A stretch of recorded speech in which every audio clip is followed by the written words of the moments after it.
귀중한 보배 합을 주 앞에 드리고 우리의 몸과 마음도 다 함께 바치세. 함께 찬양하겠습니다.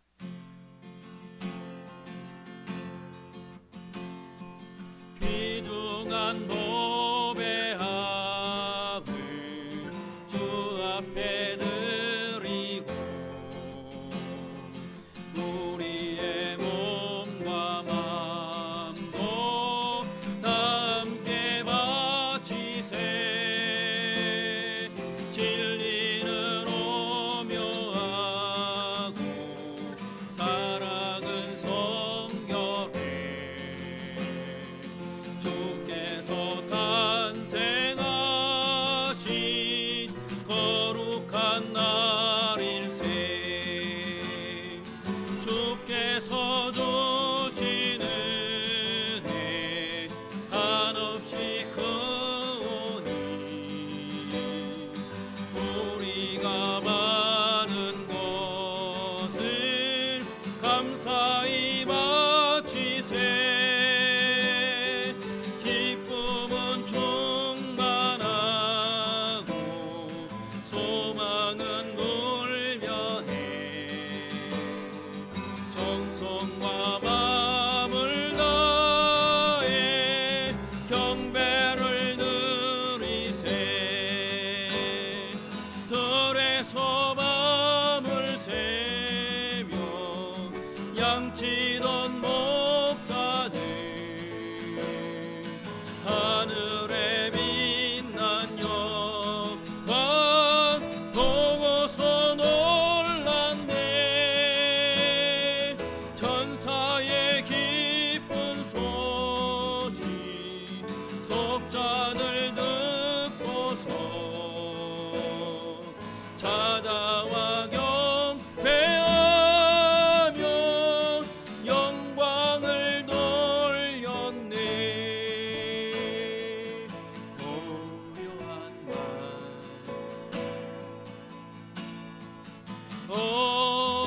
어둠에 묻힌 밤 주의 부모 앉아서 감사 기도 드렸네.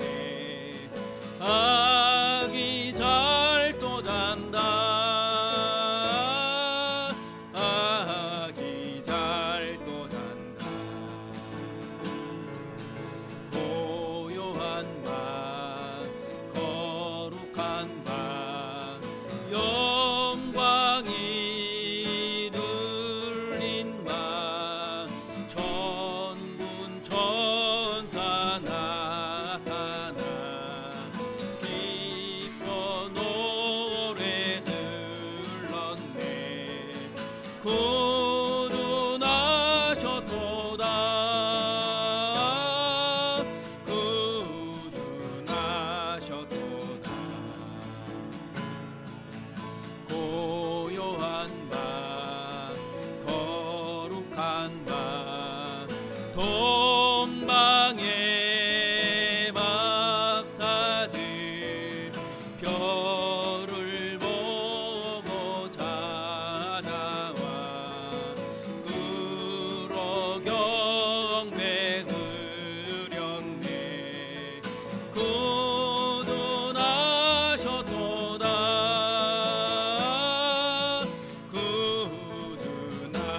구주나셨도다. 고요한 밤 거룩한 밤 주 예수 나신 밤 그의 얼굴 광대가 세상 빛이 되었네. 구주나셨도다.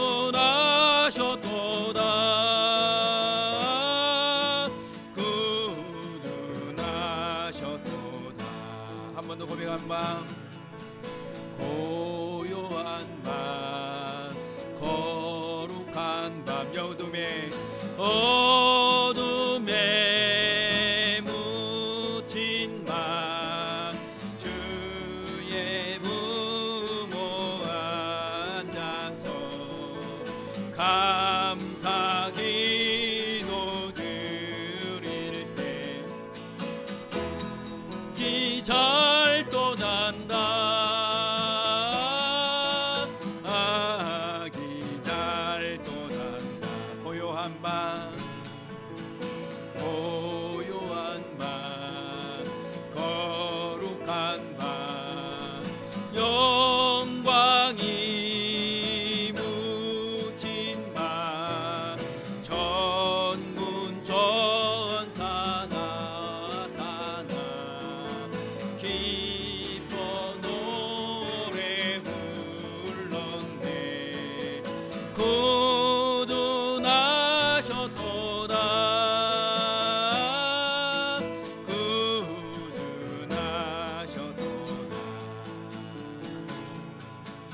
고요한 밤 거룩한 밤 동방의 박사들 별을 보고 다가와 꿇어 경배 드렸네.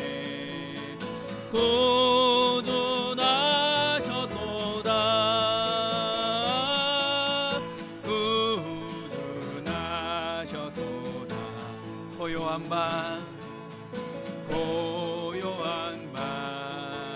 거룩한 밤 주 예수 나신 밤 그의 얼굴 광채가 상빛이 되었네.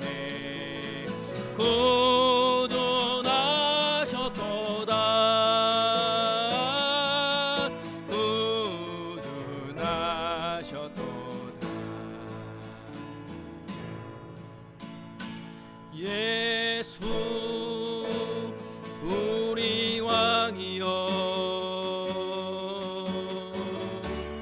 이곳에 오셔서 보좌로 주여 임하사 찬양을 받아주소서. 주님을 찬양하오니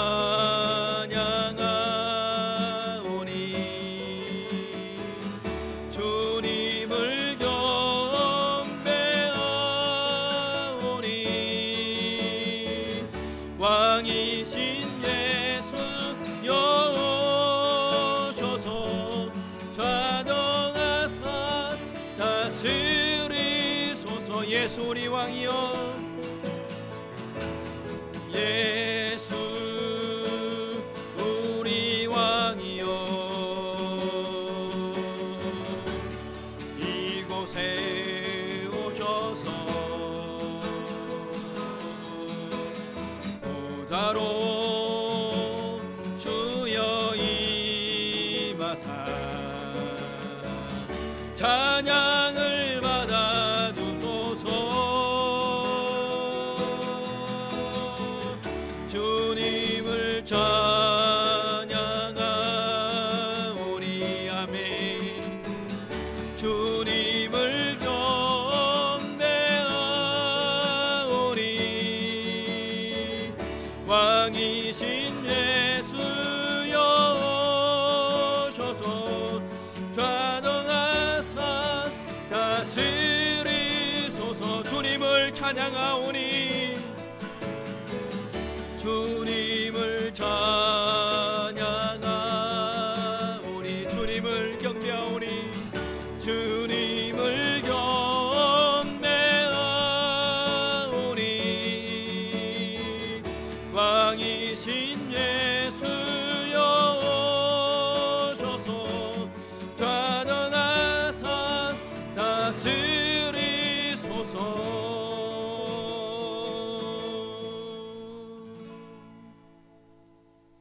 우리 다 같이 묵상기도 드리면서 성탄 예배로 하나님께 감사함의 예배를 드리십시다.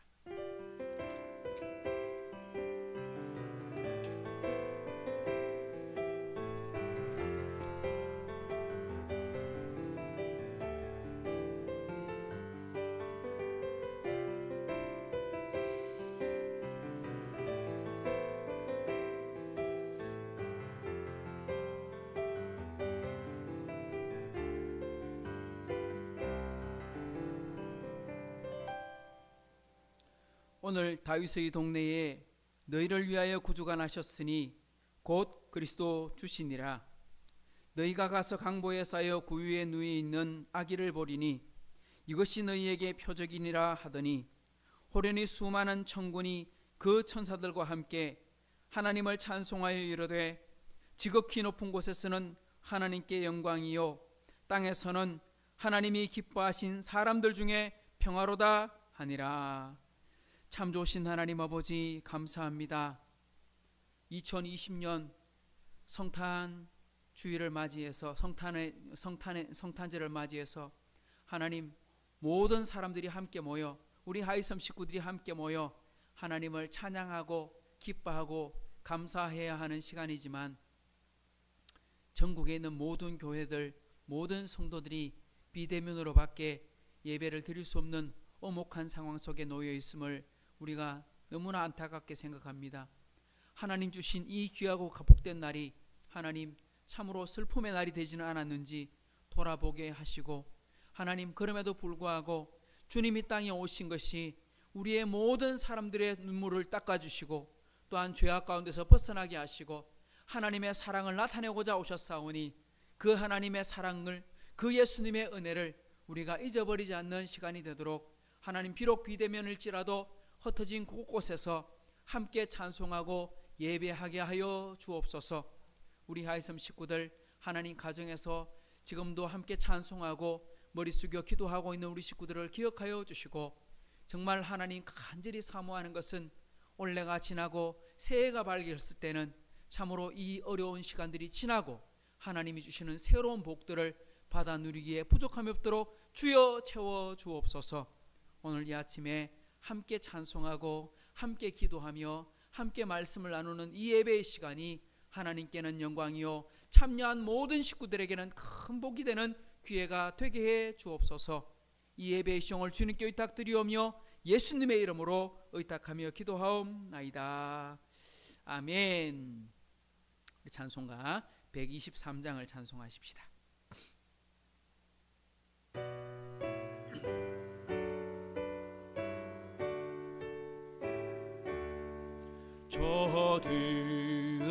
저들밖에 한 마음 중에 양틈에 자던 목자들 천사들이 전하여 준 전하신 소식 들었네. 노엘 노엘 노엘 노엘 이스라엘 왕이 나셨네. 저 동방에 별 하나가 이상한 빛을 비추어 이 땅 위에 전 영광이 나타날 징조 보였네. 노엘 노엘 노엘 노엘 이스라엘 왕이 나셨네. 그 한 별이 베들레헴 향하여 바로 가더니 아기 예수 누구인지 그 위에 오자 멈췄네. 노엘 노엘 노엘 노엘 이스라엘 왕이 나셨네. 저 동방에 사들이 새아기 보고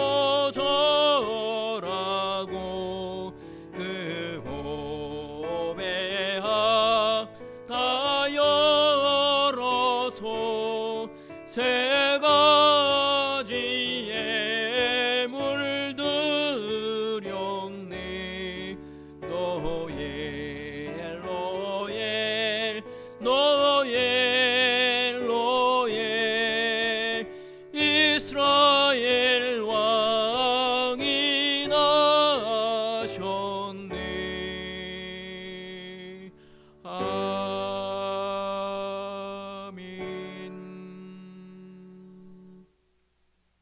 오늘 함께 나눌 말씀은 120번 성탄절 2번을 보십시다. 우리 찬송가를 보시거나 우리 화면을 보시거나 또 주보를 보셔도 되겠습니다. 찬송하리로다 주 이스라엘의 하나님이여 그 백성을 돌보사 속량하시며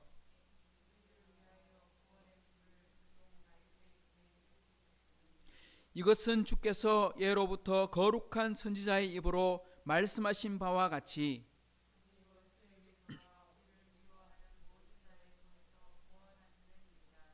우리 조상을 긍휼히 여기시며 그 거룩한 언약을 기억하셨으니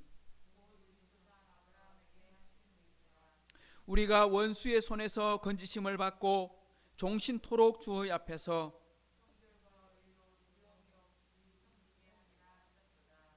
이는 우리 하나님의 긍휼로 인함이라.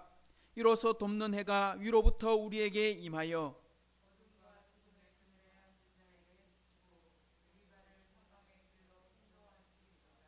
그러므로 주께서 친히 징조를 너희에게 주실 것이라.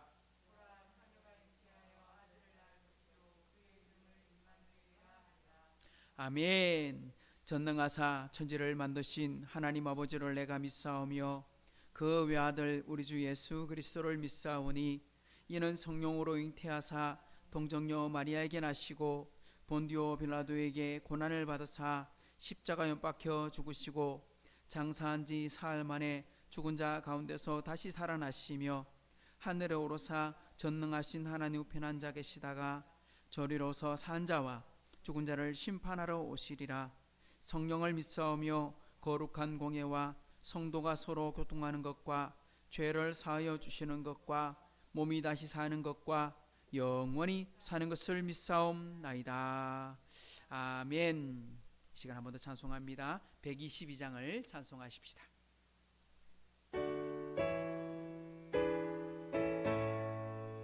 참 반가운 성도여 다 이리 와서 베들레헴 성 안에 가봅시다.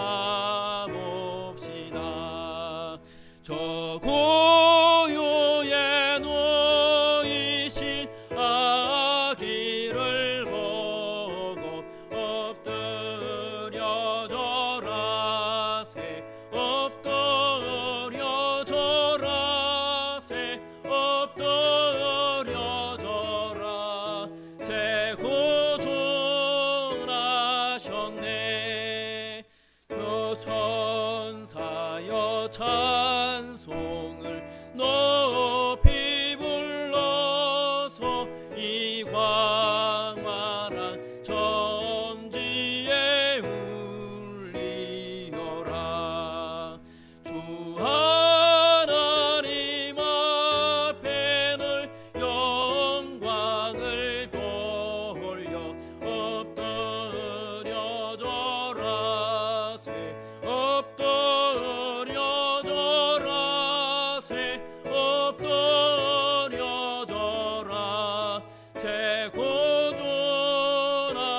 구원하셨네. 이 세상에 주께서 탄생할 때에 참신과 참 사람이 되시려고 저 동정녀 몸에서 나시었으니 엎드려 절하세 엎드려 절하세 엎드려 절하세 구원하셨네.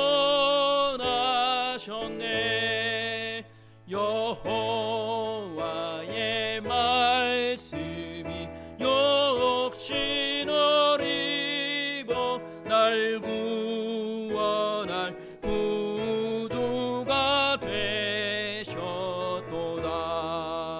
늘 감사한 마음으로 앞에 드려 엎드려져라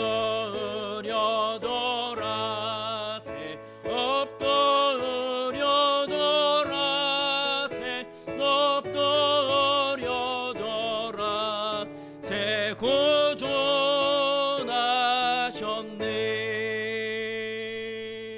아멘.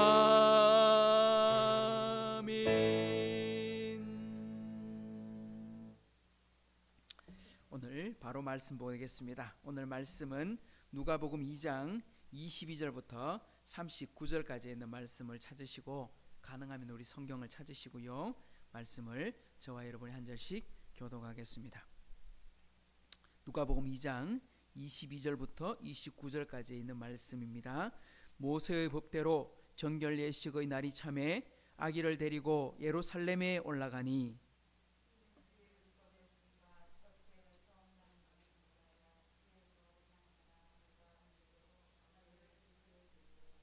또 주의 율법에 말씀하신 대로 산비둘기 한 상이나 혹은 어린 집비둘기 둘로 제사하려 함이더라.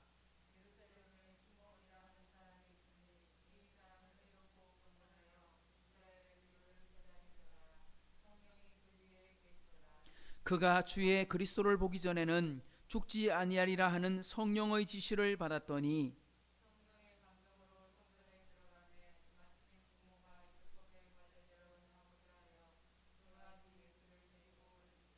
시므온이 아기를 안고 하나님을 찬송하여 이르되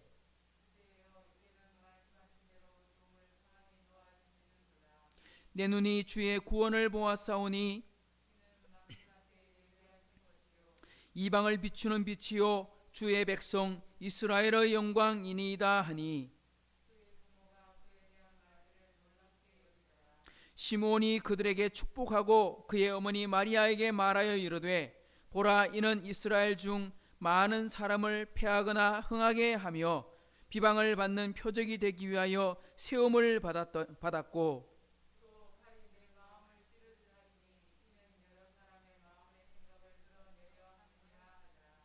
또 아셀지파 바누엘의 딸 안나라 하는 선지자가 있어 나이가 매우 많았더라. 그가 결혼한 후 7해 동안 남편과 함께 살다가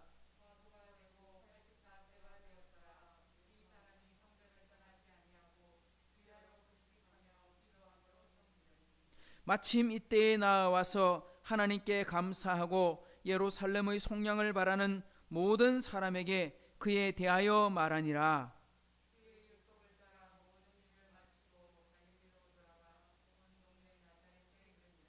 아멘. 아멘. 오늘 우리 성탄 주일에 함께 말씀을 듣기 전에 잠깐만 교회 소식을 나누겠습니다.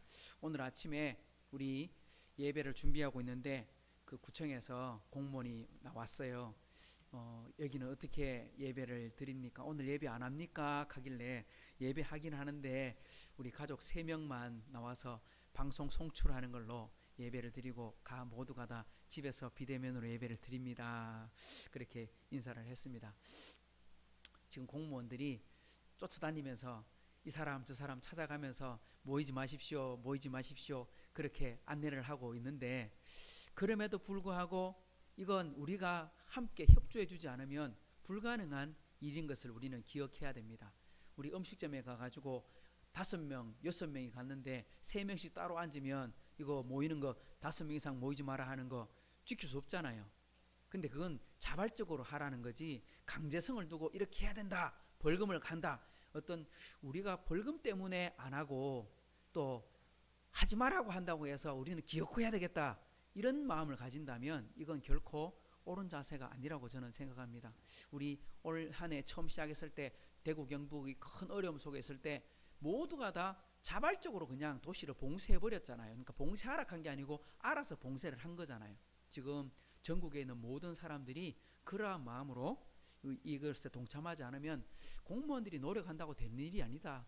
의사들이 치료를 열심히 한다고 되는 일이 아니다. 모두가 다 내일이라고 힘을 모아야만 가능한 일이다. 이거 기억하시고, 비록 우리 교회가 모여 예배를 드리는 것이 규정에 위반도 안 됩니다. 실제로 우리 의자 수에 비해 가지고 참석하는 사람 다 와도 우리 교회는 지장은 없습니다만, 그럼에도 불구하고 저는 교회가 본이 되어야 된다.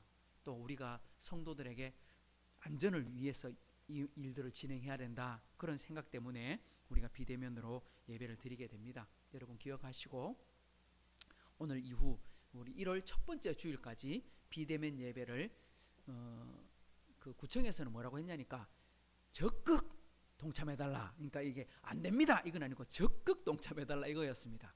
그리고 그러니까 와서 앉아 있어도 숫자에 맞춰서 예를 들면 우리 교회 의자가 한 50개 정도 되거든요. 거기에 20% 그러면 10명 이상 참석할 수 있는 10명까지 참석할 수 있는 거예요. 그러니까 할 수는 있지만 그러니까 우리가 그렇지 않음을 기억하시고 다가오는 우리 마지막 송년 예배 또 그리고 새로운 신년을 맞이하는 신년 예배 두 번 다 우리 비대면으로 예배를 드리고 그 다음 두 번째 주일부터는 우리가 모여서 예배를 드릴 수 있도록 함께 기도합시다. 그래서 이 일들이 지금 오늘도 보니까 1214명인가 엄청나게 많은 사람들이 감염이 되고 집단 감염이 일어나고 있는 것을 보면서 정말 안타깝습니다. 여러분 힘을 모아 주셔서 이 일들이 속히 물러갈 수 있도록 함께 기도해 주시고 무엇보다도 방역 당국과 의료진들과 그리고 공무원들 그리고 모든 이런 분들 앞서서 봉사하시는 분들을 위해서 함께 우리가 기도해 주시면 좋겠습니다. 오늘 아침에 예배를 드리는데 우리 들어오셔서 우리 정미향 성도님 우리 방혜원 자매 그리고 우리 김지훈 자매님은 어머니와 함께 예배 드립니다. 메리 크리스마스입니다 하고 안내 인사 우리 함께 드렸습니다. 메리 크리스마스입니다. 먼저 우리 하나님 앞에 우리 예물 드리신 분 계시거든요. 방혜원 자매님 우리 계좌로 성탄 감사한금 보내주셨고 윤성민 목사 그리고 우리 그 전라도에 계시는 우리 조정아 집사님께서도 우리 성탄이라고 또한 우리 교회에 또한 헌금을 보내주셔서 감사합니다. 먼저 한번 기도하고 말씀 나누도록 하겠습니다. 참 좋으신 하나님 아버지 감사합니다. 오늘 저희를 사랑해 주셔서 하나님 비록 비대면일지라도 이렇게 한자리에 모여 함께 예배 드립니다. 하나님 이 자리에 한 자리가 아니라 그 인터넷상에서 보이지 않는 공간일지라도 하나님 그곳이 바로 하나님의 전임을 우리는 기억합니다. 하나님 비록 비대면일지라도 우리 하이섬 식구들이 가 있는 곳 어느 곳이라도 바로 하나님의 집인 줄을 믿습니다. 가정에서든 학교에서든 아니면 직장을 다니고 있는 곳에서든지 하나님 어느 곳에서든지 하나님을 만나게 해주시고 하나님과 동행하게 해주시고 그리고 이 주신 거룩한 날 하나님을 기쁘시게 하는 이 날에 우리 성도들이 참 하나님께 영광 돌리는 예배를 드리게 하여 주옵소서. 헌금에 참여한 식구들도 있고 또 아버지 하나님 계좌로 보내주신 분들도 계십니다. 하나님 이 헌금이 쓰이는 곳에 하나님의 영광이 나타나게 하시고 연약하고 힘없는 많은 분들을 돌아보고 살필 수 있는 기회가 되도록 주여 인도해 주옵소서. 오늘 아침에 부족한 종이 준비한 말씀을 통해서도 하나님 바로 깨닫고 순종하는 복도 있게 해 주옵소서. 감사드리며 예수님의 이름으로 기도드리옵나이다. 아멘. 할렐루야. 기도하는 중에 그 채팅이 하나 더 들어왔습니다. 우리 방혜원 자매님이 저도 할머니와 예배 드리는 중입니다. 하하 이렇게 보내주셨습니다. 우리 비록 이 자리에 함께 모여 있지는 못하지만 우리 같이 인사하십시다. 메리 크리스마스. 그렇습니다. 메리 크리스마스. 그 메리라고 하는 뜻이 뭐냐니까 행복한, 즐거운 이런 말이에요. 그러니까 행복한 크리스마스가 되십시오. 즐거운 크리스마스가 되십시오 이랬는데 원래는 참 즐겁지도 못하고 메리하지도 못한 그런 크리스마스를 우리가 보고 지나가고 있습니다. 그죠? 그러니까 정말 12월 달 되면 막 그 상가에서 막 그 캐롤송이 나오고 그죠? 라디오에서도 캐롤송이 나오고 이래야 되는데 라디오에서도 제가 캐롤을 들어본 적이 별로 없어요. 가끔 가다 한 번씩 들었는데 지나가는 거리에서는 아예 한 번도 들어본 적이 없는 정도로 이렇게 힘든 상황에 놓여 있어요. 참 안타까운데 우리 기억하십시다. 제가 작년 성탄 감사 예배 때 성탄을 앞두고 있는 예배 때는 마태복음의 말씀을 보았고 성탄 주일 아침에는 제가 제가 누가복음의 말씀을 보았는데 오늘은 지난 주일에는 마태복음을 이어서 봤고 오늘은 누가복음을 이어서 살펴보겠습니다. 우리 작년 성탄을 준비하면서 메리 크리스마스 하고 우리 인사할 때 크리스마스는 두 가지가 모여서 만들어진 단어다 했습니다. 첫째는 크라이스트, 그리스도. 그러니까 예수님을 가르치는 말이죠. 그리스도라고 하는 그 크라이스트라는 말과 미사라고 하는 말이 합쳐져서 크리스마스라고 하는 단어가 되었다라고 말했습니다. 그래서 미사가 뭐냐? 미사는 라틴어로 말하면 예배하다, 절하다, 경배하다 이런 단어가 되는 겁니다. 그러니까 메리 크리스마스 하고 말하면 우리 크리스마스에 뭐 하라는 겁니까? 뭐 하라는 겁니까? 그리스도에게 경배하다, 그리스도에게 예배하다, 그리스도에게 절하다. 그런데 우리 성탄절이 되면 사람들이 잔치를 벌립니다. 그죠? 뭐 방마다 모여서 축제를 합니다. 케이크를 자릅니다. 그런데 정작 해야 될 일이 뭡니까? 크리스마스.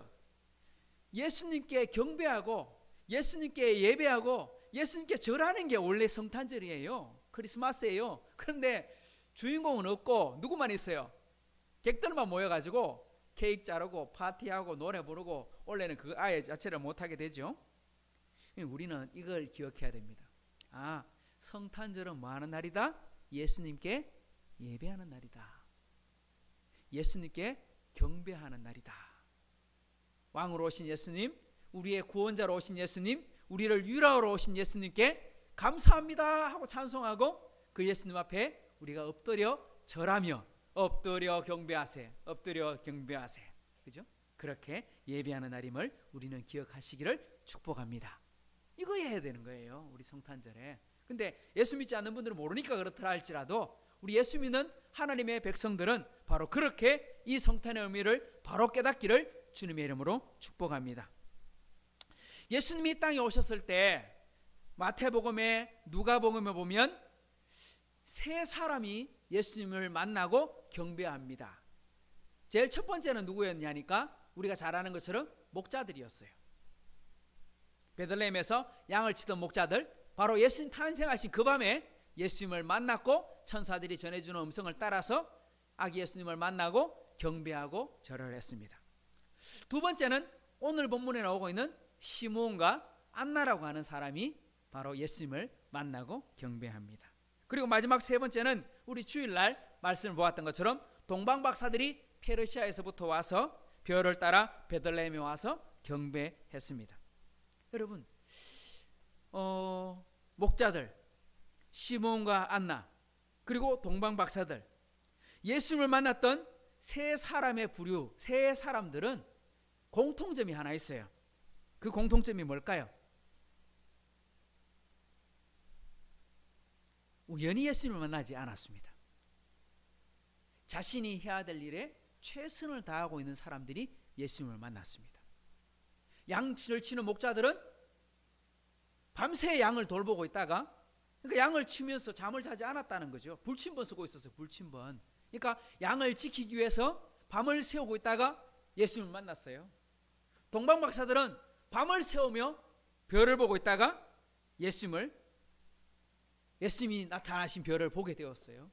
동방박사를 말하면, 지금으로 말하면 점성술사, 별점을 치는 사람들 이런 뜻이지만, 옛날에는 요즘은 뭐 점 치는 사람들 이러고 별점을 치는 사람 이러면 뭐 예를 들면 뭐 타로점이라든지 아니면 카드점이라든지 뭐 이런 걸 이야기할 텐데, 그거 좀 뭐 그렇게 중요시 여기지도 않고 좀 이렇게 좋지도 않게 이렇게 생각하잖아요. 근데 옛날 과거에는 이게 굉장히 중요했어요. 왜?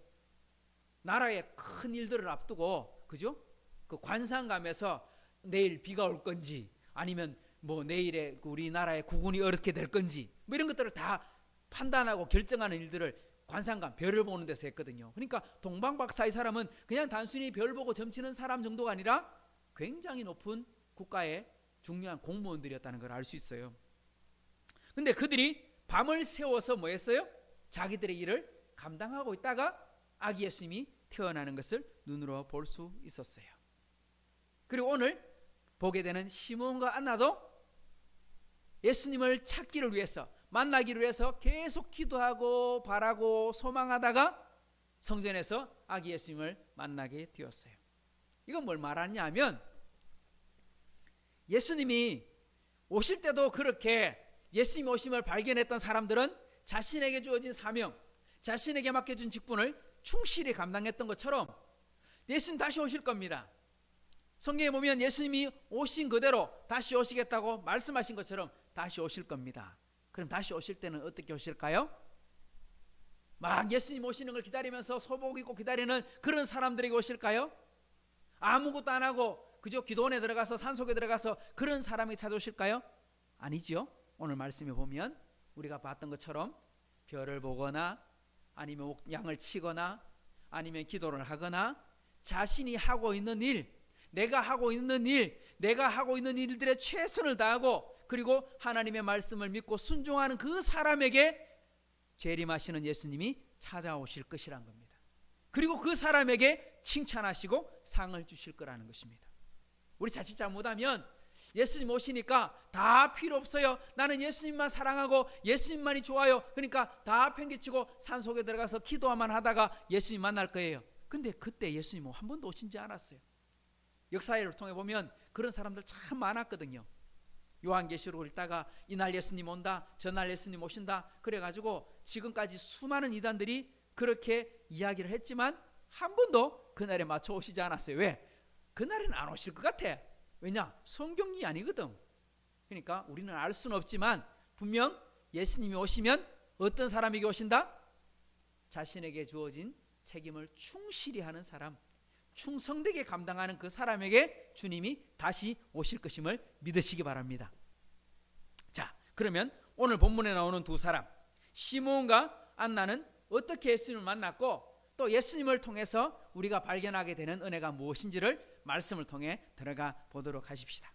오늘 본문을 시작할 때 여러분 22절을 한번 보십시오. 뭐라고 말씀합니까? 모세의 법대로 정결 예식의 날이 참에 아기를 데리고 예루살렘에 올라갔다. 누가 올라갔어요? 아버지 요셉과 어머니 마리아가 예수님을 데리고 안고 성전에 올라갔다는 거예요. 언제? 정결 예식의 날이 차서. 이스라엘 사람들은요 아기가 태어났어요. 특히 남자아이가 태어났어요. 그러면 8일 만에 뭘 하느냐? 할례를 행합니다. 그러니까 아브라함부터 시작해서 이삭, 야곱으로 시작해서 유대인들 모두가 다 태어나면 8일 만에 할례를 행해서 어떤 징표를 삼느냐? 하나님과 언약을 맺었다. 하나님과 약속을 맺은 민족이다. 다르게 말하면 우리는 하나님의 백성입니다. 그거를 상징하는 게 뭐냐? 할례. 우리가 하나님의 자녀입니다 하고 고백할 때 우리가 뭘 받습니까? 우리가 예수 믿었습니다, 나는 이제 하나님의 백성입니다 할 때 뭐 합니까? 세례를 받아요. 그러니까 세례와 할례는 똑같은 거예요. 다르지 않아요. 그러니까 할례라고 하는 말은 바로 내가 하나님의 자녀가 되었습니다 하는 상징입니다. 그리고 할례 받는 8일이 되면 뭐 하느냐니까 아이의 이름을 지어줘요.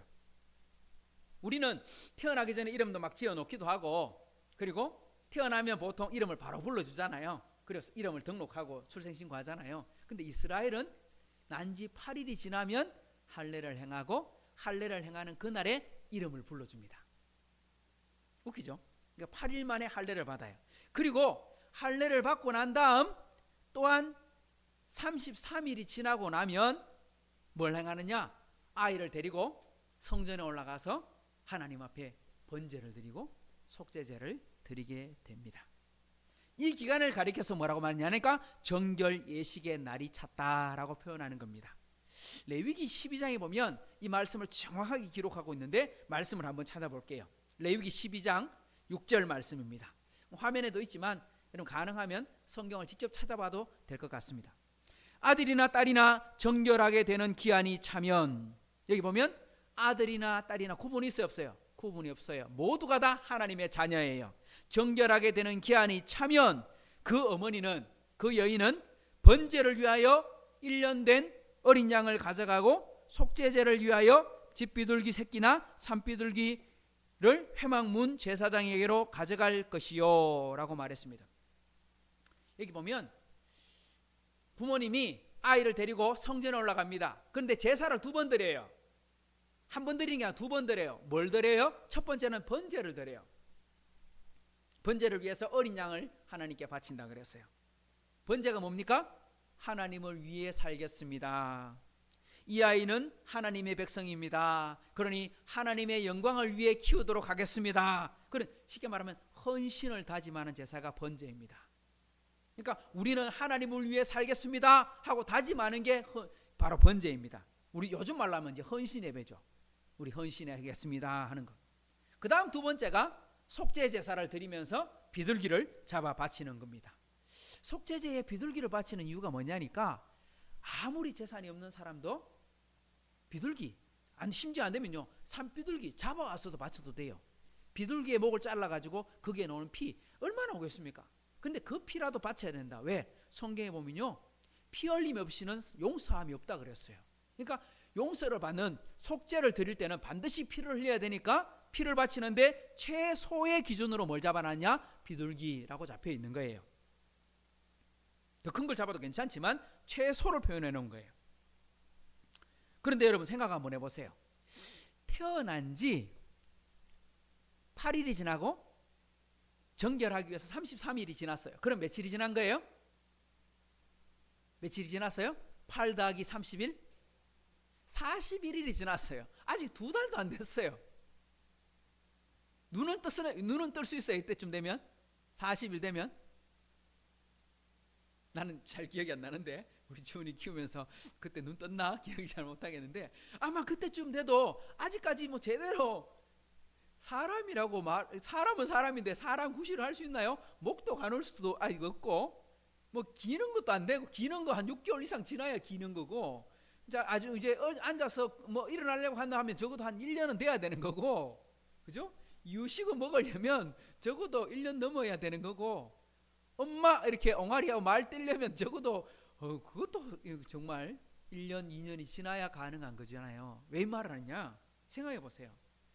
태어난 지 2달도 안 됐어요. 갓난아기예요. 그러면 이 아이가 죄 지을 수 있어요 없어요? 뭔 죄를 짓겠어요 그죠? 이 아이가 무슨 죄를 짓겠어요? 아이 엄마 젖꼭지를 세게 빨아가지고 이게 죄가 될까요? 그거 아니잖아요. 근데 여러분 보십시오. 성경이 얼마나 정확한지 보십시오. 아이가 태어났으나 그 아이가 무슨 죄를 짓겠어요? 그런데 왜 속죄 제사를 드릴까요? 왜 속죄 제사를 드릴까요? 이 아이가 뭔 잘못했다고? 이게 중요한 의미가 있는 겁니다. 사람은요 태어날 때부터 죄악된 성품을 갖고 태어나는 거예요. 죄성을 가지고 태어나는 거예요. 그걸 뭐라고 말해요? 원죄라고 말하는 원죄. 그러니까 사람은 태어날 때부터 죄인으로 태어나기 때문에 아무리 착하게 살려고 노력을 해도 그냥 그대로 두면 죄성으로 빠져들어간다 이 말입니다. 우리가 똑같아요. 그냥 두면 절대로 선해지지 않아요. 사람은 어때요? 서 있으면 어때요? 앉고 싶고 앉으면 뭐하고 싶고 눕고 싶고 누우면 자고 싶고 이게 우리 인간의 본성이에요. 인간의 본성. 그러니까 인간의 성향은요 선한 방향으로 달려가는 게 아니라 그냥 그대로 두면요 인간 되면 그냥 놔두면 인간은 선한 쪽으로 가는 게 아니라 점점점 악한 쪽으로 가는 거예요. 하라는 쪽으로 안 가고 하지 말라는 쪽으로 갖고 가는 거예요. 그래서 성경 읽어보면 율법이 613가지인데 몇 가지가 하지 말라고 되어 있냐니까 365가지 65가지가 뭐로 되어 있냐니까 하지 말라고 되어 있어요. 나머지 하라인데 왜 365냐 했더니 해석할 때 뭐라 하니까 매일매일 하지 말라 하는 게 있다. 그래서 성경에 하지 말라 그런다 이런 말을 하는 분들이 있더라고요.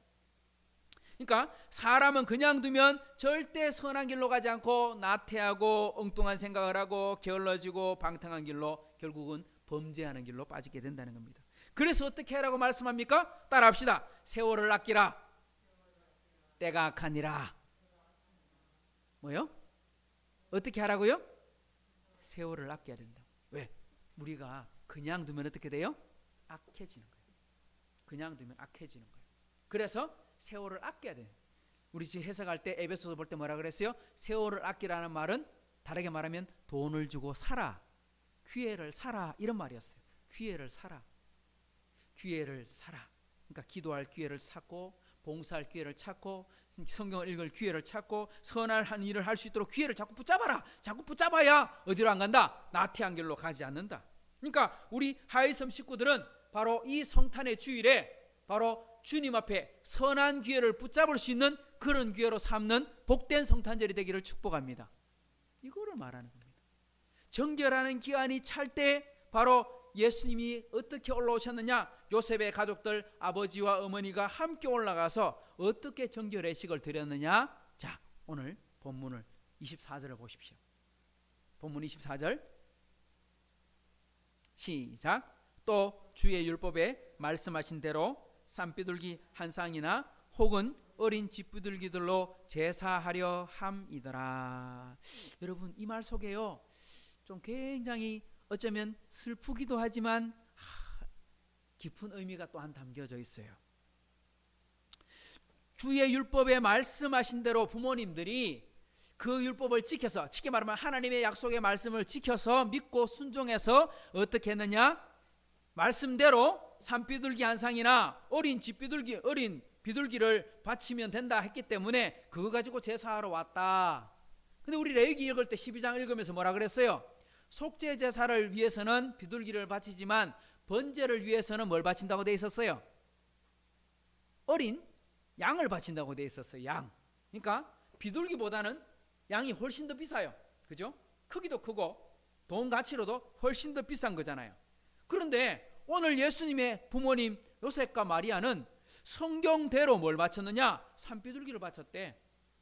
집비둘기를 바쳤대. 비둘기를 바쳤대. 왜 그러냐? 오늘 분명히 번제 때는 양을 바치라고 되어 있는데 여기 보니까 말씀대로 지켰다. 그럼 다른 말씀이 있겠네요? 레위기 12장에 보면 또 다른 말씀이 있어요. 어떤 말씀이 있느냐? 레위기 12장 8절을 보십시오. 이렇게 말씀합니다. 그 여인이 어린 양을 바치기에 힘이 미치지 못하며, 이 말이 중요합니다. 그 부모가 아이를 위해서 번제를 바치려고 왔으나 형편이 안 돼. 어린 양을 바치기에 힘이 미치지 못하면, 쉽게 말하면 형편이 어렵다 이 말이에요. 그러면 뭘 바치느냐? 산비둘기 새끼 2마리를 가져다가 하나는 번제물로 하나는 속죄 제물로 삼을 것이니 제사장은 그를 위하여 속죄할지니 그가 정결하리라.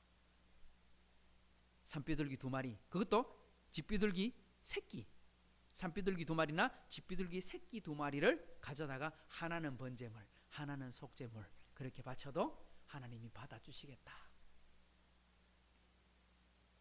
제가 주일날 설명할 때 좀 설명을 드렸습니다. 예수님과 그 가족이 좀 넉넉한 삶을 살았어요. 우리나라 표현하면 중산층의 삶을 살고 있어요. 그러면 당연히 뭘 바쳤겠어요? 말씀대로 어린 양을 바쳤겠죠. 그리고 비둘기를 바쳤겠죠. 그런데 예수님의 부모님은 성경 말씀을 읽어보면 넉넉한 삶을 살지 못했어요. 그걸 알 수가 있어요. 그래서 비둘기 2마리를 가지고 하나는 번제물로 하나는 속죄물로 바쳤다. 얼마나 힘들게 살았다는 걸 알 수 있는 거죠. 예수님은 부잣집에 태어난 게 아니었어요. 엄청나게 가난한 집에 태어났던 거예요. 그리고 동방박사들이 준 예물은 우리 지난 시간에 보았던 것처럼 이집트에 피난사를 하는 동안에 사용하는 아주 중요한 요긴한 물질이 될 수 있었다는 것을 제가 지난 시간에 말씀을 드렸죠. 그런데 여러분, 이렇게 가난함에도 불구하고 소망이 있습니다. 이렇게 힘든 가정에서 태어났으나 소망이 있습니다. 우리가 비록 부자는 아니지만 소망이 있는 줄 믿으십시오. 우리가 비록 큰 재물을 가지지는 못했고 권세를 가지지는 못했고 명예를 얻거나 그런 직업을 가진 일들을 하지 못해요. 그럼에도 불구하고 소망은 있어요. 왜 소망이 있느냐? 다른 복음에는 없고 누가복음에만 예수님의 어린 시절의 삶을 기록해 놨거든요. 다른 복음에는 그냥 바로 예수님 공생애에 나와요. 태어난 이야기만 나오고 바로 공생애예요. 그런데 누가복음에 보면 예수님의 어린 시절, 갓난아기 시절 이런 모습들이 막 기록되어 있어요. 이런 말씀으로 이야기하고 있어요. 오늘 본문 바로 뒤에 보면 40절에 보면 이렇게 말씀합니다. 아기가 자라며 강하여지고 지혜가 충만하며 하나님의 은혜가 그 위에 있더라. 예수님의 갓난아기 시절을 지나갈 때 그 예수님에게 뭐가 있더라? 하나님의 은혜가 그 위에 있더라. 비록 돈은 없고 가난했으나 뭐가 있더라? 하나님의 은혜는 있더라. 이게 중요한 겁니다. 우리 부자는 못 돼도요, 은혜는 있어야 돼요. 우리가 넉넉하게 살지는 못해도 하나님과 함께 동행하는 삶을 살아야 돼요. 그게 진짜 감사한 거예요. 또 누가복음 2장의 마지막 절 52절에 보면 이렇게 말씀합니다. 예수는 12살 때거든요. 예수는 지혜와 키가 자라가며 하나님과 사람에게 더욱 사랑스러워 가시더라. 하나님께 뭘 받았더라? 사랑받았다. 부모님과 사람들에게, 이웃들에게 사랑받았다. 그죠? 보십시오. 예수님은 어린 시절을 지나가면서 비록 넉넉한 집안에서 태어나지는 못했지만 하나님의 은혜가 있었고 사랑받고 살았어요. 이게 진짜 중요한 거예요. 이게 진짜 복 아닙니까? 우리 다른 좀 잘 먹고 잘 사는 것도 중요하지만, 그것도 소중한 일이지만, 어떤 삶이 진짜 중요합니까? 하나님의 자녀라면 하나님의 은혜 받고 살아야 돼요. 잘 먹고 잘 살고 돈은 많은데, 그죠? 하나님을 전혀 모르고 그냥 교회는 다니긴 다니는데 이름만 올려놓고, 그건 진짜 복이라고 할 수 없는 것이죠. 예수님은요, 태어나실 때도 자라실 때도 공생애를 사실 때도, 예수님께서 공생애 사실 때 보면 돈이 한 푼도 없었어요. 제대로 된 돈도 갖고 있는 게 없었어요. 따라다닐 때 그 여우도 굴이 있고 다른 사람들은 집이 있지만 인자는 거할 처소도 없다 그랬어요. 집도 없다. 집도 없고 먹을 것도 없었어요. 물질적으로 넉넉하게 산 기록 자체가 없어요. 그러나 예수님은 하나님의 은혜 속에 살았어요. 하나님의 사랑 속에 사셨어요. 그러니 오늘 우리 이 성탄절에 이 복된 소식을 나누는 저와 여러분에게도 다른 것이 복이 아니라 바로 하나님의 은혜가 이 성탄절에 있기를 축복합니다. 하나님의 사랑이 여러분들에게 있기를 축복합니다. 이게 성탄의 진짜 복이지, 그죠? 이게 진짜 복이라는 겁니다. 자, 본문으로 돌아와 봅시다. 그러면 예수님을 만났던 두 번째 사람이었던 시몬과 안나는 어떻게 하나님의 은혜를 받았을까? 말씀을 보십시다. 25절을 같이 한번 읽어봅니다. 시작. 예루살렘에 시므온이라 하는 사람이 있으니 이 사람은 의롭고 경건하여 이스라엘의 위로를 기다리는 자라. 성령이 그 위에 계시더라. 아멘.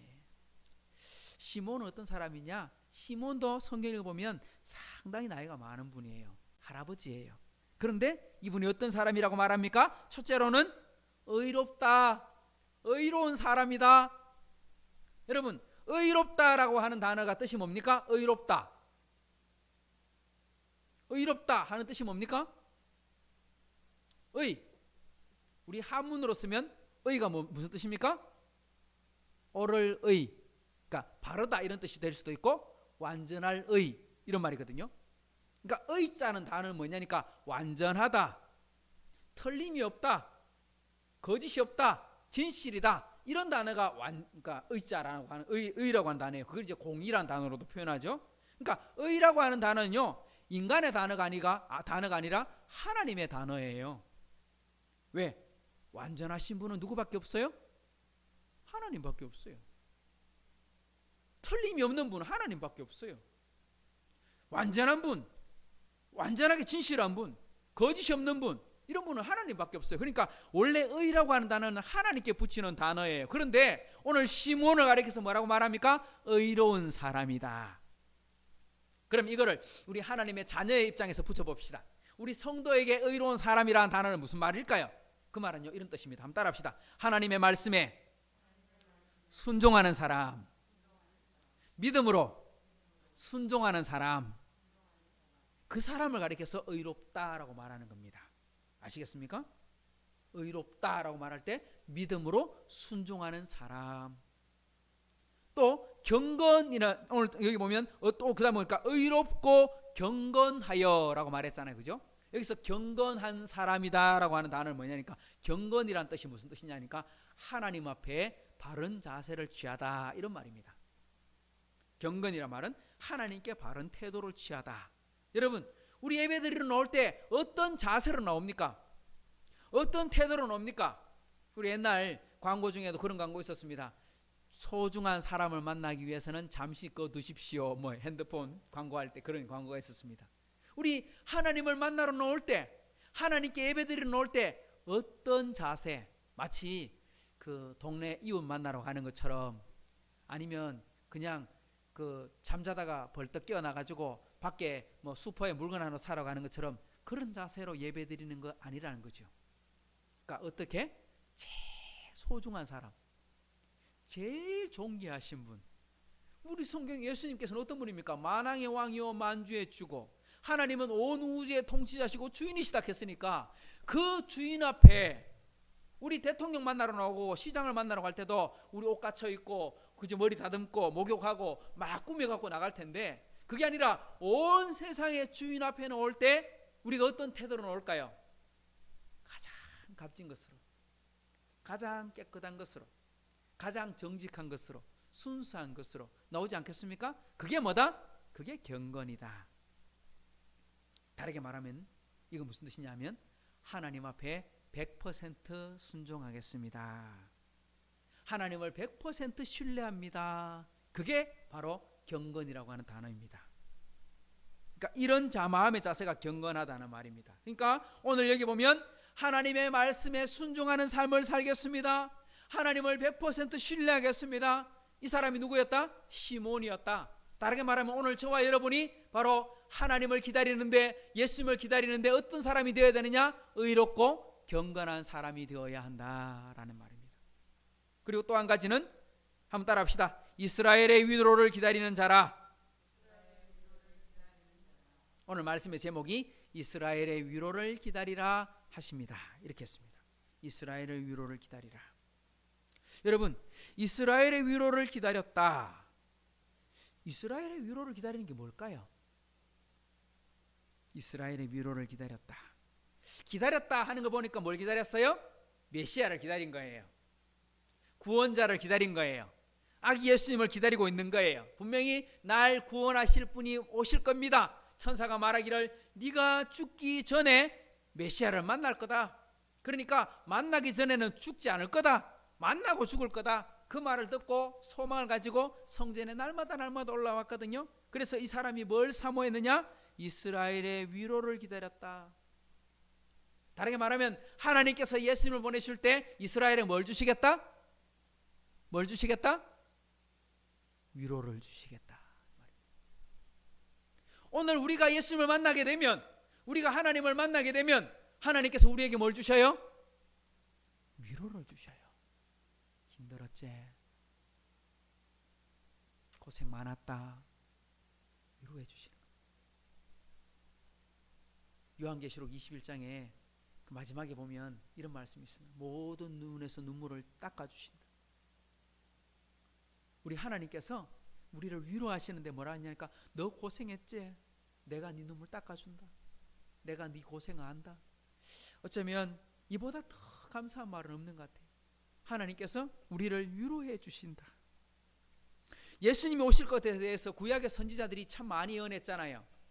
그죠? 스가랴도 예언하고, 에레미야도 예언하고, 에스겔의 예언에도 나오고, 그리고 이사야의 예언에도 나오는데, 그 중에 가장 예수님의 예언, 예수님이 이 땅에 오실 것에 대해서 가장 분량적으로 많이 예언했던 선지자가 누구냐니까 이사야 선지자예요. 그래서 이사야서를 읽어보면 작은 성경이다 이렇게 표현합니다. 왜 그러냐니까 이사야서는 구조가요 딱 그렇게 만들어져 있어요. 여러분, 우리 성경이 신약과 구약으로 이루어져 있는데 전체 몇 권이에요? 66권이잖아요. 그죠? 구약 39권, 신약 27권, 이렇게 해서 66권이에요. 근데 이사야서는 몇 장이에요? 이사야서 읽어보면 66장이에요. 근데 놀랍게도 이사야서를 쭉 읽어나가 보세요. 읽어나보면 1장부터 39장까지는요 어떤 이야기가 나오냐니까, 회개하라, 심판이 있다, 하나님께로 돌아와라, 심판 이런 말씀이 계속 나와요.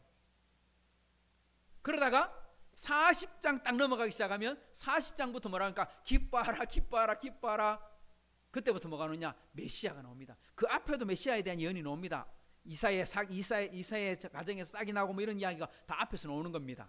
그런데 39장 지나서 40장부터 시작해서 바로 어떤 마음이 바뀌냐? 기뻐하고 빛이 나타나고 영광이 나타나고. 근데 그 뒤에 보면 예수님께서 이 땅에 오셔서 어떤 고난을 당하시고 죽으시고 부활할 것까지도 기록하고 있어요. 근데 그 중에 참 많이 반복되는 단어 중에 하나가 뭐냐니까 이사야서 49장에 보면 이런 말씀이 나옵니다. 49장 13절을 한번 읽어보십시오.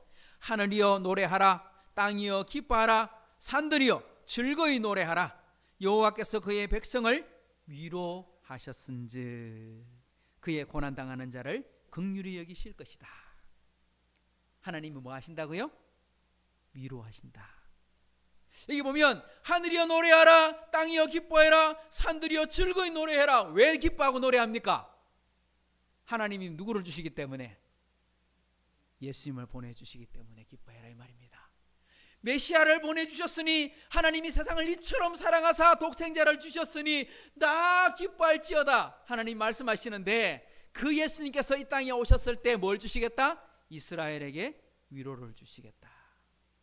그의 백성들을 위로하신 적. 근데 이스라엘 백성들은 그걸 어떻게 받아들였느냐? 14절을 이어보십시오. 뭐라고 되어 있느냐? 오직 시온이 이러기를 여호와께서 나를 버리시며 주께서 나를 잊으셨다 하였거니와. 사람들이 어떻게 생각했어요? 하나님 우리 버린 것 같아. 우리나라를 버리신 것 같아. 그래서 이스라엘 백성들이 너무너무 고통 속에 살고 어려움 속에 살고 잊어버리신 거 아닌가? 지금 로마 제국의 속국이 돼가지고 자유도 없고 고통 속에 살고 있으니 이거는 하나님이 우리를 안 사랑하는 것 같아, 이런 생각했다는 거예요. 우리도 이럴 때 있잖아요. 가끔 하나님이 날 사랑 안 하시는가 이런 마음이 들 때. 근데요 아니에요. 왜? 그 뒤에 15절을 보세요. 뭐라고 말합니까? 15절 시작. 여인이 어찌 그 젖먹는 자식을 잊겠으며 자기 태에서 난 아들을 긍휼히 여기지 않겠느냐? 그들은 혹시 잊을지라도 나는 너를 잊지 아니할 것이라. 할렐루야. 엄마가 10개월 동안 배를 아파가면서 상고를 겪어가면서 낳은 그 자녀를 어떻게 사랑하지 않겠느냐? 어떻게 기억하지 않겠느냐? 어떻게 잊어버릴 수 있겠느냐? 어떻게 불쌍히 여기지 않겠느냐? 그럴 수 없다. 자녀는 잠시 잊을지 몰라도, 자녀는 그것을 기억하지 못해도 부모는 어떻게 한다? 절대 잊지 않는다. 저는 이 말이 진짜 은혜가 됩니다. 나는 너를 잊지 아니할 것이라. 나는 너를 잊지 아니할 것이다. 하나님 우리에게 말씀하십니다. 나는 너를 잊지 않을 것이다. 내가 너를 위로해 주마. 이렇게 말씀합니다. 이 귀한 성탄절에 하나님의 위로가 우리 하이섬 모든 식구들의 가정에 넘치기를 축복합니다. 하나님 말씀하십니다. 내가 너를 잊지 아니할 것이다. 그리고 내가 너를 위로할 것이다. 그리고 또 한 가지는 이 시몬이 그랬더니 어떤 사람이었느냐? 이렇게 말씀합니다. 성령 충만한 사람이었다. 25절에 보십시오. 마지막에 보면 성령이 그 위에 계시더라. 26절에도 보면 성령의 지시를 받았다. 27절에도 보면 성령의 감동으로 성전에 들어갔다. 성도 여러분, 하나님의 약속의 말씀을 믿고 순종하며 걸어가는 자는 하나님이 절대 버리지 않는다. 오늘 뭐라고 했어요? 이사야에서 보니까 내가 너를 잊지 않을 것이다. 그리고 또 한 가지는요, 성령으로 함께해 주신다 이 말입니다. 하나님의 뜻대로 살아가면 성령이 부어주십니다. 성령이 능력을 주십니다. 성령이 기쁨을 주십니다. 하나님을 기쁘시게 하는 삶을 살도록 하나님이 도와주십니다. 새롭게 하십니다. 능력을 주십니다. 사랑하는 성도 여러분, 이 땅에서 하나님을 기쁘시게 하는 삶을 살기를 원한다면 우리가 먼저 해야 되는 일이 하나 있습니다. 뭐냐? 약속의 말씀을 먼저 믿는 겁니다. 그리고 그 약속의 말씀을 믿고 순종하고 걸어가는 겁니다. 이건요, 2000년 전에 예수님 만났던 시몬이나 3000년에 하나님을 사랑했던 다윗이나 지금 오늘 저와 여러분이나 원리는 똑같습니다. 성령의 충만함을 받으려면요, 하나님의 위로를 받으려면요, 어떤 사람을 살아야 돼요? 하나님의 약속의 말씀을 믿고 순종하는 삶, 의롭고 경건하며 하나님의 위로를 기다리는 삶을 살면 그 사람에게 성령 충만한 은혜가 있는 줄을 믿습니다. 바로 이 이야기를 하고 있는 거예요. 조금도 달라지지 않았어요. 그러니까 이 원리는 우리가 지금 믿는 하나님이나 2000년 전에 만났던 하나님이나 다 똑같아요. 이거 꼭 기억하십시오. 오늘 저와 여러분이 이 땅에서 승리하고 기쁨을 누리고 살려면 비록 큰 돈은 못 벌었어요. 뭐 좋은 직장을 그렇게 가진 건 아니에요. 하지만 그게 전부는 아니거든요. 도움은 될지 몰라도 전부는 아니에요. 진짜 전부는 하나님이 전부예요. 하나님의 은혜와 함께 살아가야 복된 거지. 그 복된 삶을 살기 위해서는 성령 충만한 삶을 살아야 한다는 겁니다. 오늘 마지막 한 사람, 시몬과 함께 안나도 예수님을 만났습니다. 근데 이 안나는 어떤 사람인지 성경은 이렇게 말합니다. 36절부터 한번 볼까요? 또 아셀지파 바누엘의 딸 안나라 하는 선지자가 있어 나이가 매우 많았더라. 그가 결혼한 후 7해 동안 남편과 함께 살다가 37절 과부가 되고 84세가 되었더라. 이 사람이 성전을 떠나가지 아니하고 주야로 금식하며 기도함으로 섬겼더니 라고 말씀합니다. 안나는요 선지자였어요. 지금으로 표현한다면 목회자, 전도사 뭐 이렇게 표현해도 되겠죠. 그러니까 나이가 많았어요. 얼마나 많았느냐? 오늘 37절에 그냥 84세나 되었더라, 84세가 되었더라 라고 되어 있다면, 그러니까 84세 이렇게 봐도 적지 않잖아요. 그죠? 우리 지금의 나이도 84세 적은 게 아닌데 그 당시 예수님 당시에 살고 있는 당시로 친다면 84세는 상당히 많은 거예요. 근데 예전 번역에 보면 이 번역의 표현이 좀 달랐어요. 어떻게 됐냐니까 결혼한 후 7해 동안 남편과 살다가 사별을 하고 84년이 지났다 이런 식으로 표현되어 있거든요. 그러면 결혼하고 7해 7년 더하기 84세 하면 나이가 어떻게 돼요? 91살. 거기다가 결혼하기 전에 살았던 삶도 다 치면 100살이 넘은 거예요. 그러니까 100살이 넘었다고 해도 많고 80살이 넘었다고 해도 많은 거죠. 적은 건 아니에요. 그런데 이 할머니가 어떻게 살았어요? 이게 중요해요. 성전을 떠나가지 아니하고 성전을 떠나지 아니하고 주야로 금식하고 기도함으로 섬겼다. 시몬도 성령의 감동으로 성전에 들어가고 예수님 만났어요. 그러니까 예수님 만났던 이 두 사람은 성령의 충만함으로 살고 있고 성전을 떠나가지 아니하고 주야로 금식하며 기도하면서 하나님 앞에 기도하는 중에 아기 예수님을 만났어요. 성도 여러분, 하나님의 은혜가 어디에 있어요? 하나님 만나는 곳에 있더라는 겁니다. 하나님의 은혜가 어디 있었어? 하나님 만나는 곳에, 하나님 집에 있었다. 집에 있었다. 성전은 지금으로 하면 뭐예요? 교회죠. 교회. 교회는 하나님의 집이요 하나님과 교제하는 곳입니다. 성도들이 만나 은혜와 사랑과 기도의 교제를 나누는 곳입니다. 이곳에 기쁨이 있고 위로가 있고 회복이 있고 사명도 있는 겁니다. 그래서 우리도 예수님의 오심을 기다려야 하는 겁니다. 어디서 기다리느냐?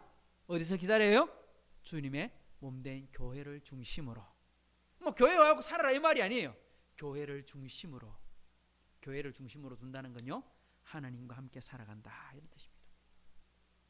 오늘 말씀을 시작할 때 예수님을 만나고 경배했던 사람들, 목자와 동방박사와 시몬과 안나의 공통점은 자신에게 주어진 일에 최선을 다하는 사람, 사명을 감당하는 그런 사람이라고 했는데 다시 오실 예수님도 그렇게 만나게 됩니다. 어떻게 다시 오실 예수님 만날 준비를 해야 될까요? 우리에게 주어진 직장, 학교, 가정, 그리고 내게 맡겨준 우리 하이성교에 맡겨준 사명을 최선을 다하고 믿음으로 말씀에 순종하면 다시 오실 예수님도 만나게 될 줄 믿으시기를 축복합니다. 오늘 말씀에 의롭고 경건하고 이스라엘의 위로를 기다렸던 시몬이 성전을 떠나가지 않고 주야로 금식하고 기도함으로 하나님을 사모했던 안나가 아기 예수님을 만나고 경배하고 축하하고 기뻐했던 것처럼 오늘 이 2020년 성탄의 주일에 성탄절에 성탄의 감사 예배를 드리는 저와 여러분들이 다 이 예수님 만나고 복된 인생 행복한 삶을 살아가는 그런 저와 여러분 되기를 주님의 이름으로 축복합니다. 기도하겠습니다. 좋으신 하나님 아버지 감사합니다. 오늘 우리 2020년 하이섬교회의 성탄의 감사 예배를 드립니다. 우리 매년 우리 교회가 생기고 매년마다 우리 함께 이웃을 초청하고 가족들을 초청해서 식사도 함께 하고 선물도 나누고 잔치를 하면서 기뻐했는데 올해는 그렇게 하지 못해 너무 마음이 아픕니다. 하나님, 정말 소망하는 것은 내년 성탄절에는 우리 다 그렇게 옛날처럼 그렇게 사람들을 초청해서 이 아기 예수님의 탄생을 기뻐하면서 축복하면서 우리 이 자리가 참 복된 자리가 되도록, 우리에게 주신 사명을 잘 감당하는 교회가 되도록 주님 다시 한 번 더 사용하여 주옵소서. 오늘 아기 예수님을 만나고 경배했던 그 사람들처럼 우리는 다시 오실 예수님을 기다리고 있는데 우리에게 맡겨준 사명 잘 감당하는 교회가 되게 하시고, 하나님을 사랑하고 이웃을 사랑하며 하나님을 바로 섬기고 이웃을 섬기는 사명에 충실히 감당해서 하나님이 내게 주시는 큰 복을 함께 받아 누리고 그 복으로 복된 삶을 살아가는 그런 우리 하이섬 식구들 다 되게 도와주옵소서. 이제는 우리 주 예수 그리스도의 은혜와 하나님의 사랑과 성령의 교통하심이 2020년 성탄의 감사 예배를 함께 참여하고 가정에서, 직장에서 머리 숙여 하나님 앞에 예배를 드리는 흩어진 우리 하이섬교회 모든 식구들과 가정과 사업 위에, 우리 하이섬 교회 위에 이제로부터 영원토록 함께 있을지어다. 아멘.